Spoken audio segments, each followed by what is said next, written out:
Before we dive into today's topic, I want to tell you about something that's changed how I approach pigeon health and performance. I run another channel called Pigeon Healthy where I share natural herbal treatment methods that most fanciers have never heard of. We're talking about plants and natural remedies that have powerful healing and performance-enhancing effects on pigeons. Things like specific herb combinations that boost immunity, natural treatments for respiratory diseases, plants that improve digestion and recovery after races, and natural alternatives to chemical medications. We cover pigeon diseases you might be struggling with right now: canker, respiratory infections, coccidiosis, worms, and show you exactly how to treat them using natural methods that actually work. No guessing. No expensive medications with side effects. Just proven herbal protocols used by top European lofts. If you're serious about keeping your birds healthy naturally and improving their performance without chemicals, go subscribe to Pigeon Healthy right now. The knowledge there could save you birds, save you money, and give you an edge your competition doesn't have. Now let's get into today's topic. Last year my birds hit a performance plateau. I'd been training them progressively from 5 kilometers south to 40 kilometers south over 3 months. The same direction as our club races. So, always south. Training went well. Return rates were 95% plus. Times were consistent. But they weren't improving. Week after week, 40 kilometers south took 50 to 53 minutes. Same times. No progression. I tried different feeding strategies. Different supplements. More rest. Less rest. Nothing changed the plateau. Then I talked to an old Belgian fancier at a symposium. I described my plateau problem. He asked one question. Are you training the same direction every time? I said yes, south, because races are south. He shook his head. He said, that's your problem. You've trained them into route dependence. They've memorized the south route. They're not navigating anymore, they're remembering. To break the plateau, stop training south completely. Train north for 1 month. Opposite direction. Force them to learn real navigation, not route memorization. After 1 month north, test them south again. They'll be faster. I thought he was crazy. How could training the wrong direction make them faster in the right direction? But I had nothing to lose. The plateau wasn't breaking with conventional approaches. I implemented his suggestion. Stopped all south training. Started training north. 5 kilometers, 7 kilometers, 10 kilometers, progressively north. Complete opposite of race direction. For 30 days, not a single south toss. Only north. The birds were confused initially. First north toss took longer than equivalent south distance. They circled more. Seemed hesitant. But they adapted quickly. By week 2, north return times matched what south times had been. By week 4, they were navigating north as confidently as they'd ever navigated south. Then I tested them. Day 31, I released them 40 kilometers south. The direction they hadn't trained in 30 days. I expected slower times. Regression from lack of practice. Instead, they flew 40 kilometers south in 43 minutes average. 9 minutes faster than their plateau time of 52 minutes. 17% speed improvement. From training backwards. Today I'm explaining exactly why backwards training works, the neuroscience behind it, and how to implement it safely without confusing or losing birds. Let me explain the counterintuitive science of why training opposite direction improves performance in race direction. The key concept is route memorization versus true navigation skill. When birds train the same route repeatedly, they develop route-specific memory. They learn a sequence of landmarks. Turn left at the river. Fly toward the church steeple. Follow the road for 2 kilometers. Turn right at the hill. These are visual waypoints stored in memory. The bird isn't really navigating. It's following a memorized sequence. This works well for that specific route in good visibility. But it has severe limitations. First limitation, the memorized route becomes a crutch. The bird stops developing deeper navigation abilities like magnetic sense, sun compass, and spatial mapping. Why use complex navigation systems when simple memory works? The brain is efficient. It uses the easiest method that achieves the goal. If memory works, the brain relies on memory and neglects developing other systems. This creates fragile navigation. Birds that depend on memory fail when conditions change. Fog obscures landmarks. Unfamiliar liberation point has no memorized waypoints. Route has changed from construction or seasonal vegetation. Memory-dependent bird panics or gets lost. Skill-dependent bird navigates successfully regardless. Second limitation, memorized routes become habitual. The bird flies on autopilot. Not paying attention. Not engaged mentally. Just following programmed sequence. This habitual flying is slower than engaged flying. Engaged bird is actively navigating, making constant decisions, flying most efficient path. Habitual bird follows familiar path even if it's not most efficient. Might include unnecessary turns or detours that memorized route happens to contain. The bird never optimizes because it's not thinking, just executing memorized program. Third limitation, route memory doesn't transfer. Skills learned navigating south don't help navigating north or east or west. Each direction requires separate memorized route. Bird that's expert at south route is novice at north route. This lack of transferability means bird can't adapt to unfamiliar situations. Race from unexpected liberation point. Drift off course due to wind. Any deviation from memorized route creates problems. The bird has no general navigation competence, only specific route competence. Now contrast this with true navigation skill. Navigation skill uses multiple integrated systems. Magnetoreception, sensing Earth's magnetic field to determine cardinal directions. Sun compass, using sun position and time of day to determine direction. Spatial memory, building cognitive map of territory showing relationship between locations. Landmark recognition, not memorizing sequences but recognizing features as confirmation of position. These systems work together creating robust navigation that functions in any direction under varying conditions. When you force birds to navigate unfamiliar direction, you force development of these true navigation systems. Memory won't work. There are no memorized waypoints in opposite direction. The bird must use magnetic sense, sun position, spatial reasoning. These systems get intensive practice. Neural pathways strengthen. The bird becomes genuinely skilled navigator, not just route memorizer. Once these skills are developed, they transfer. Magnetic sense works in all directions. Sun compass works everywhere. Spatial mapping ability applies to any territory. The bird that mastered north navigation can apply those same skills to south, east, west. Any direction. Any conditions. This is why backwards training improves performance in race direction even though race direction wasn't practiced. Additionally, backwards training breaks mental laziness. Familiar route allows mental coasting. Unfamiliar route demands focus and problem solving. The bird must pay attention, make decisions, actively navigate. This mental engagement carries over when bird returns to familiar direction. Instead of autopilot, the bird stays mentally engaged. Makes better decisions. Flies more efficiently. The improvement isn't just navigation skill. It's mental sharpness and engagement. Now let me describe my 30-day backwards training experiment in detail showing exactly what happened week by week. Starting condition, 10 birds, all trained south from 5 to 40 kilometers over previous 3 months. South baseline performance at 40 kilometers was 52 minutes average. These birds knew south route intimately. Day 1 of experiment, I drove north instead of south. 5 kilometers north. Completely unfamiliar territory for these birds. Released them. They circled extensively. Much more than they ever did in south. Took them 7 to 8 minutes to depart. Then flight back was slower than equivalent south distance. Total return time was 38 minutes for 5 kilometers. Previous 5 kilometers south tosses had been 18 to 20 minutes. The unfamiliar direction nearly doubled their time. Days 2 through 7 continued north training. 7 kilometers north on day 3. 10 kilometers north on day 6. Birds were adapting. Circling decreased. They departed more confidently. Return times improved. By day 7, 10 kilometers north was taking 31 minutes. Still slower than 10 kilometers south had been, which was 25 minutes. But improvement was clear. They were learning. Week 2, days 8 through 14. 15 kilometers north on day 9. 20 kilometers north on day 12. By this point, birds were navigating north competently.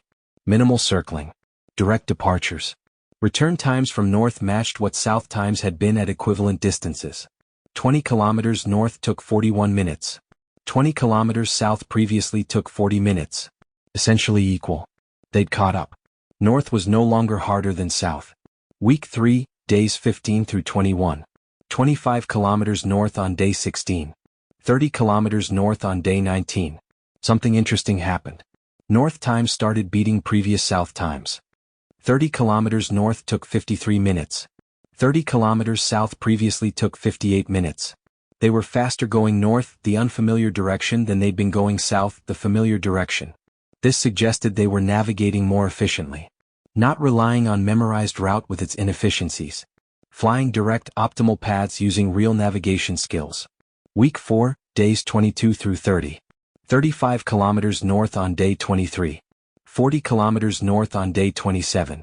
Full progression completed in north direction. 40 kilometers north took 50 minutes. Recall that 40 kilometers south baseline was 52 minutes. They were now faster in the backwards direction than they'd been in the race direction before the experiment started. Their navigation skills had developed so much that unfamiliar direction was faster than familiar direction had been when they were relying on memory. Day 31, the test. I returned to south direction for first time in 30 days. 40 kilometers south. The original direction they'd plateaued at 52 minutes. I expected slower performance. They hadn't practiced south in a month. Maybe they'd regressed. Maybe they'd forgotten the route. Release them. Minimal circling. Confident departure. They looked sharp. Return time, 43 minutes average. 9 minutes faster than their previous best. 17% improvement. Fastest they'd ever flown south. After 30 days of not training south at all. This result proved the concept. Training backwards developed transferable navigation skills that improved performance in race direction. The birds came back to familiar south route with enhanced abilities. They recognized familiar landmarks, so memory was intact. But they also had developed magnetic sense, sun compass, spatial reasoning from the north training. Two systems working together. Memory plus skill. Faster than memory alone had ever been. Let me explain the neuroscience and learning theory behind this result. The concept is called cognitive load and skill transfer. When task is familiar, cognitive load is low. The brain uses minimal resources. Automatic processes handle the task. This is efficient for that specific task but doesn't promote learning or skill development. When task is novel, cognitive load is high. Brain must engage fully. Attention is maximal. Problem solving is active. This high cognitive load is uncomfortable but it drives neuroplasticity. New neural connections form. Skills develop. Learning happens. Backwards training creates high cognitive load. Birds can't rely on familiar patterns. They must engage fully with navigation challenge. This intensive engagement stimulates brain development. Hippocampus, which handles spatial memory, expands. Neural pathways for magnetoreception strengthen. Visual processing for sun compass improves. The brain physically changes to meet the challenge. These physical changes persist after training.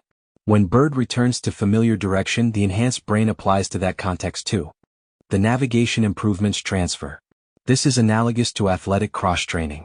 Runner who only runs builds running-specific fitness.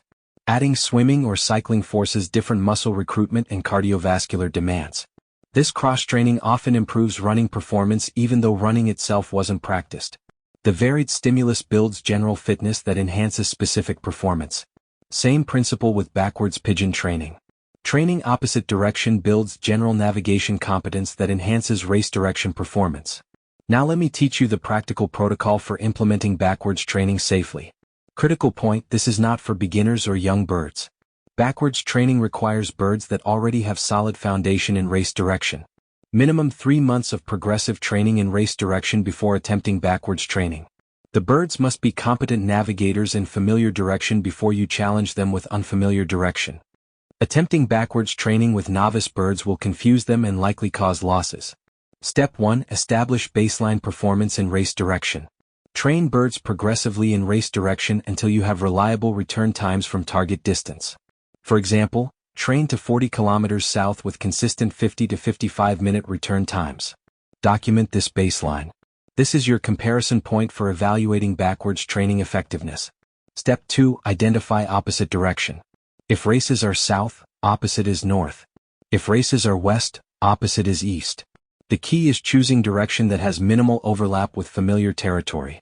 You want truly unfamiliar landscape. If your race direction and opposite direction would cross similar terrain, choose different angle.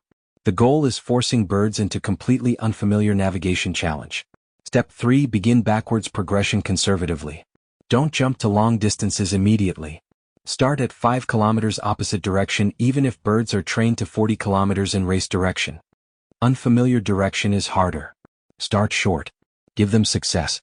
Build confidence. First backwards toss should have 100% return rate. If you have losses, you started too far. Step 4. Progress distance gradually in opposite direction. Use same progression rate you'd use for young birds. Increase distance 30% per toss maximum. 5 kilometers, 7 kilometers, 10 kilometers, 13 kilometers, 17 kilometers, 22 kilometers, 29 kilometers, 38 kilometers. This takes approximately 8 to 10 tosses over 3 to 4 weeks. Don't rush. The challenge is the unfamiliar direction, not the distance. Respect that challenge. Step 5. Train only opposite direction during backwards training period. Don't mix in race direction tosses. Complete commitment to opposite direction for the designated period, ideally 4 weeks. This forces full adaptation. Mixing directions dilutes the benefit. Birds will rely on familiar direction as crutch and won't fully develop skills in unfamiliar direction. 4 weeks single direction focus maximizes learning. Step 6. Monitor birds for signs of stress or excessive difficulty. Some circling and hesitation is expected and beneficial. It shows they're challenged. But excessive circling, birds sitting down, failure to depart, these are signs of overwhelming challenge. If this happens, reduce distance. Go back to shorter tosses where birds show confidence. Build up again more gradually. The goal is challenge, not trauma. Step 7. Rest week after backwards training completion. Give birds 5 to 7 days with no training at all. Just normal loft flying and feeding. This rest allows consolidation of learning. During rest, brain integrates and strengthens neural pathways developed during backwards training. The skills become permanent. Skipping rest week wastes some of the learning benefit. Step 8. Test in race direction. After rest week, 1 toss in race direction at same distance that was baseline before backwards training. Compare time to baseline. You should see improvement. 10 to 20% faster is typical. If improvement is less or non-existent, backwards training period might have been too short or not challenging enough. If improvement is dramatic, over 20%, congratulations. Your birds made major breakthrough. Step 9. Resume normal training or begin racing. After confirming improvement, you can return to regular race direction training for maintaining and fine-tuning condition before races. Or if timing is right, proceed directly to racing. The enhanced navigation skills persist. They don't disappear immediately. They'll carry through racing season. You might repeat backwards training annually or before major championships as sharpening tool. Now let me address common concerns and questions about backwards training. First concern: won't birds get confused? Won't training opposite direction mess up their race direction navigation? No. Birds don't get confused between directions. They understand cardinal directions naturally through magnetic sense. North is different from south. They know this instinctively. Training north doesn't make them forget south. It just gives them additional competence in different direction. Think of it like human learning languages. Learning French doesn't make you forget English. It adds capability. Same with birds and directions. Second concern: what if birds get lost during backwards training? This is valid concern. Unfamiliar direction has higher loss risk than familiar direction. This is why starting short is critical.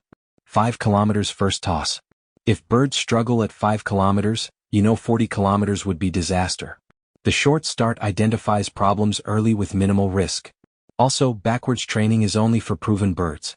Birds that have demonstrated solid navigation in familiar direction. These birds have the core skills. They just need to apply them differently.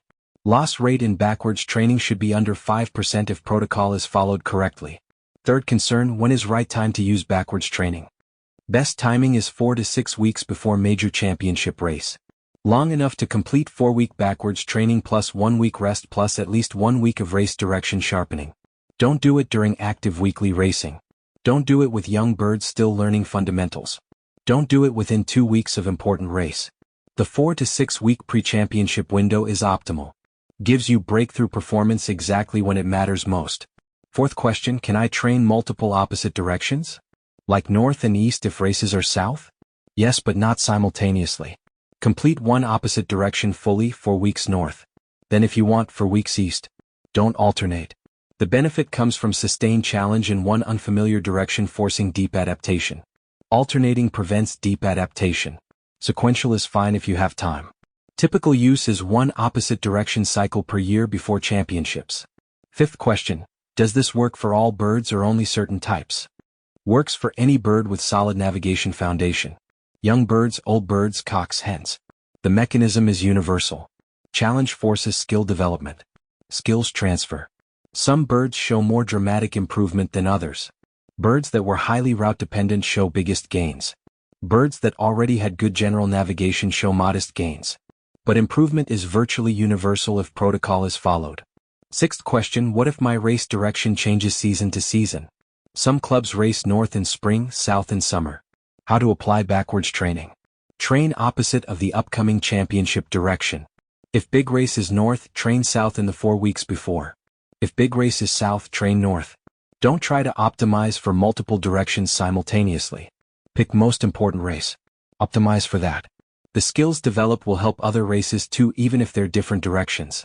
Now let me give you real Belgian championship example. Mark, multiple national winner, uses backwards training as standard pre-championship protocol. His club races west. March through June he trains west exclusively. July races end. August he starts backwards training. 4 weeks progression east. First week September rest. Second week September 1 test west. Birds are 17 to 20% faster than they were in June. Third week September, national championship race west. His birds consistently place top 10 in nationals. He attributes significant portion of success to backwards training, giving his birds navigation superiority over birds from lofts that train only race direction. Mark told me most Belgian championship lofts use some form of multi-directional training. Not all do formal backwards protocol like I described. But all train varied directions during season. They understand that route dependence is weakness. General navigation competence is strength. American lofts often train same route race after race, year after year. 50 years of birds learning exact same south route. This produces incredible route specialists. But put these birds anywhere else, different direction or different liberation point, and they struggle. Belgian birds navigate competently in any direction because they've been challenged in multiple directions. This is fundamental difference in philosophy that creates performance gap. Let me end with specific scenarios where backwards training has maximum impact. Scenario 1, birds have plateaued in familiar direction. You've trained progressively, birds reached certain performance level, stopped improving. Weeks or months at same times. Backwards training breaks plateau. Forces new learning. Breakthrough happens. I've seen this repeatedly. Stagnant birds suddenly improve after backwards cycle. Scenario 2, upcoming race is from unusual liberation point. Most races are from location A south. Championship is from location B southeast. Different angle, partially unfamiliar territory. Backwards training north for 4 weeks before this race gives birds enhanced general navigation that handles the unfamiliar southeast race better than birds that only ever train straight south. Scenario 3, birds show poor navigation in difficult conditions. They're fast in perfect weather from familiar direction but get lost in fog or from slightly different angle. This is classic route dependence. Backwards training develops true navigation that works in varied conditions. After backwards training, these birds navigate confidently even when conditions aren't perfect. Scenario 4, your breeding program and want to test which birds have best navigation genetics versus which just memorized routes well. Backwards training separates true navigators from route memorizers. Birds that adapt quickly to opposite direction have superior navigation genetics. Breed from these. Birds that struggle with opposite direction are route dependent. Their genetics might not include strong navigation. Don't breed from them regardless of race results in familiar direction. If this video showed you that training opposite direction for 1 month can make your birds faster in race direction than months of conventional training achieved, hit the like button. Subscribe for counterintuitive training methods that produce breakthrough results. Comment backwards if you're implementing reverse training before your championship. And visit Pigeon Healthy for cognitive support protocols. Brain-boosting herbs, nerve-supporting nutrients, stress adaptogens that help birds handle the mental challenge of backwards training while maximizing learning. Challenge your bird's navigation, develop real skill, race faster than ever. That's how champions are made. See you in next video.